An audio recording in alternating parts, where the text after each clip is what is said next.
멜번 시티에 있는 어학원에서 관계자가 방문을 했는데 자기네 학교에 한국인 마케터 자리가 지금 공석이라는 거예요. 그래서 근데 제가 그때 참 제정신이 아니었지. 된 거예요. 3개월 남았는데 날 뽑더라고. 제가 일하고 있는 학교에 50명의 그 대학생들이 한국인이 반이고 비한국인이 반인 그런 정말 말도 안 되는 한국에 귀국할 준비를 하는데 우리가 학생 비자를 지원을 해줄 테니까 결론적으로 비자를 해결할 수가 없었어요. 영주권이 따고 싶더라고요. 영주권은 내가 내 힘으로 따야겠더라고요.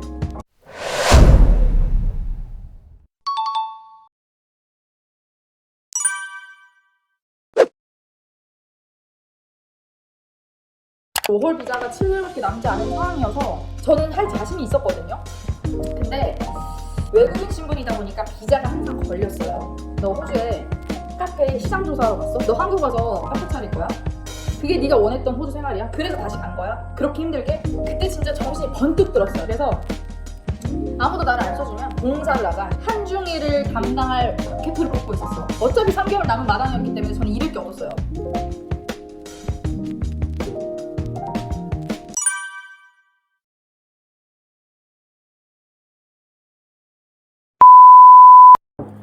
그래서 그 많은 학교 관계자들이 이제 저를 제가 일하고 있는 에이전시에 방문을 하다가 어느 날은 호주 멜번 시티에 있는 어학원에서 관계자가 방문을 했는데 갑자기 저한테 물어보는 거예요. 넌 여기서 도대체 뭘 하는 애냐? 그리고 맨날 제가 뭘 만들고 있으니까 넌 도대체 국적이 어디고 이름이 뭐고를 물어보더라고요. 그래서 제가 이제 얘기했더니 자기네 학교에 한국인 마케터 자리가 지금 공석이라는 거예요. 그래서 저한테 인터뷰를 봐보지 않겠냐고 제안을 먼저 하더라고요. 그래서 제가 얘기했죠. 난 이제 3개월 후에 한국 갈 거고 비자도 그밖에 안 남았다. 그랬는데도 면접을 한번 보래요. 그래서 이제 봤어요. 근데 제가 그때 제정신이 아니었지.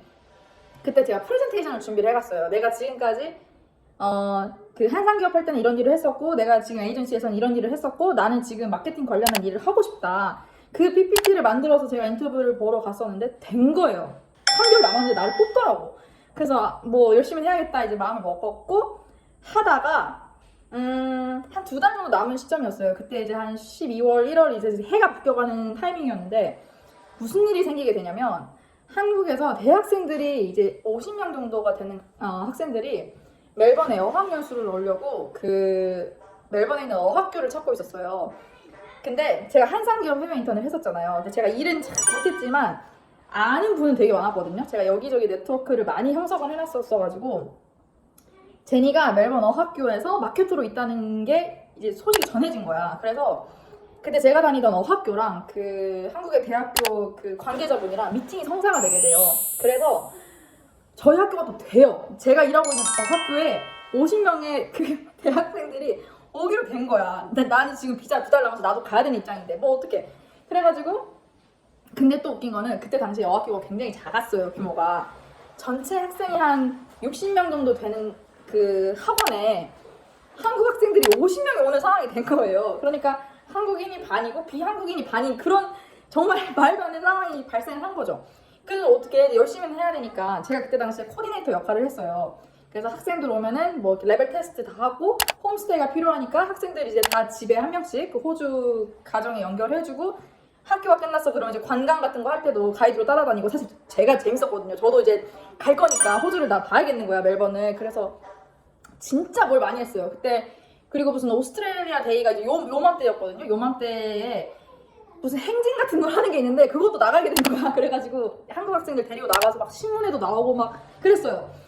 그러다가 이제 학생들이 다 돌아가고 이제 저도 이제 집에 가야 되니까 한국에 귀국할 준비를 하는데 그때 학교에서 저를 붙잡더라고요. 비자가 2달 남았는데 우리가 너를 지금 당장 스폰을 해줄 수는 없었어요. 왜냐면 제가 마케팅 경력이 그때 부족했고 마케팅 하기가 호주에서 있는 상태가 아니었어가지고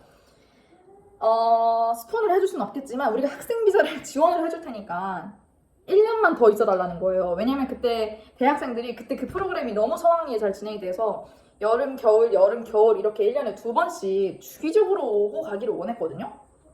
그래서 어차피 학교니까 그때 또 학교에 어학교였는데 그 또 학교가 또 규모가 커지고 있었네? 그래가지고 비즈니스 코스를 열게 됐어. 그래서 제가 거기에 또 첫 학생이 돼요. 그래서 첫 학생이 되면서 약간 그것처럼 된 거야. 대학교에 보면은 그 근로장학생이라고 하죠. 아침에는 이제 수업 듣고 공부하고 저녁에는 약간 조교 역할을 하면서 일을 하는 그런 근로장학생이 제가 돼가지고 그 학교에서 제가 1년을 더 근무를 하게 돼요. 그때 계속 또 학생들이 오고 가고 많은 이제 그걸 올려줬지, 학교에 약간 입지를. 근데 거기서 제가 왜 더 오래 있을 수가 없었냐면 결론적으로 비자를 해결할 수가 없었어요. 왜냐면 그때 당시에 마케팅 스페셜리스트라는 그 직업군으로 제가 스폰서십을 받고자 했는데, 첫 번째는 그 학교의 규모가 그렇게 크지를 못했고, 그때 당시에 또 비자법이 바뀌어요. 무슨 그 운명에 의한 건지 모르겠지만 비자법이 바뀌면서 마케팅 스페셜리스트가 중단기가 있고 뭐 단기가 있고 뭐 중장기 이래가지고 그게 턴으로 나뉘는데, 어쨌든 그게 그 중단기로 빠지면서 결국에는 2년, 4년까지 머무를 수 있지만 호주 영주권은 획득할 수 없는 뭐 그렇게 됐었어. 하여튼 그래서 제가 비자를 해결할 수가 없었기 때문에 이제 그때부터 이제 고민을 좀 하는, 한국에 갈까? 원래 계획했던 대로. 근데 조금 늦어지긴 했지. 뭐 1, 2년이 지체가 됐으니까. 근데 있다 보니까 내가 더 두각을 드러낼 수 있는 곳은 외국인 것도 같고, 영어로 일을 하는 거에 대해서 이제 자신감이 많이 붙은 상태였었기 때문에 영주권이 따고 싶더라고요. 호주에서 그땐 진짜 무슨 그 용기였는지 모르겠지만 남고 싶은 거예요, 호주에. 근데 솔직히 말해서 호주에 남을 수 있는 방법이 여러 가지가 있잖아요. 근데 영주권을 내가 내 힘으로 따야겠더라고. 근데 딸 수가 없잖아, 마케팅으로. 그러다 보니까 흔히 소위 얘기하는 그 호주 영주권 학과 중에서 이제 제가 고민을 하게 돼요. 어떤 거를 새로 배울까? 근데 또 그때 당시에 또 어떤 제가 그 생각이 있었냐면, 학교에서 일을 하니까 이제 여러 유학원들을 제가 이제 그 반대 입장이 돼가지고 방문을 하는 거예요. 우리 학교가 이렇고 학생이 필요하니까 소개를 시켜주세요. 이제 이러면서 멜번에 있는 그 한인 유학원들을 다 방문을 했는데, 거기에 이제 상담하시는 분들이 다 계시잖아요, 유학원에 가면. 근데 나보다 나이가 많아야 뭐 한 5살에서 10살 정도 많은 언니들이 거의 다 그 카운터에 있었는데, 제가 그분들을 보면서 내가 호주에 남게 된다면 내 5년 뒤의 미래는 이제 저런 모습이지 않을까, 이제 어렴풋이 생각을 하게 되는 거예요. 근데 마케터라고 하기에는 조금 뭐라 그럴까, 전문성이 부족해 보였어, 당시에 내 눈에는. 왜냐면 한국어랑 영어를 둘 다 할 수 있는 분이라면 누구든지 그 자리를 커버할 수가 있을 것 같았고, 유학원이 워낙 많으니까 정말 내가 거기서 막 20년, 30년 내가 거기서 정말 두각을 나타내지 않는 이상은 마케터라고 불릴 수 있을까? 그 전문성에 대한 회의와 고찰, 그리고 그 고민이 20대 중후반을 달려가면서 정말 많이 들었어요. 그리고 유학원을 할 거면 사실, 아니면 어학원이든 유학원이든 마찬가지긴 한데, 그럴 거면 한국에도 유학원이 많잖아. 그리고 다른 나라에도 유학원이 많잖아요. 근데 과연 이걸 내가 할 만큼 전문성이 있는 일일까? 이제 이 고민을 하면서 새로운 걸 배워야겠다.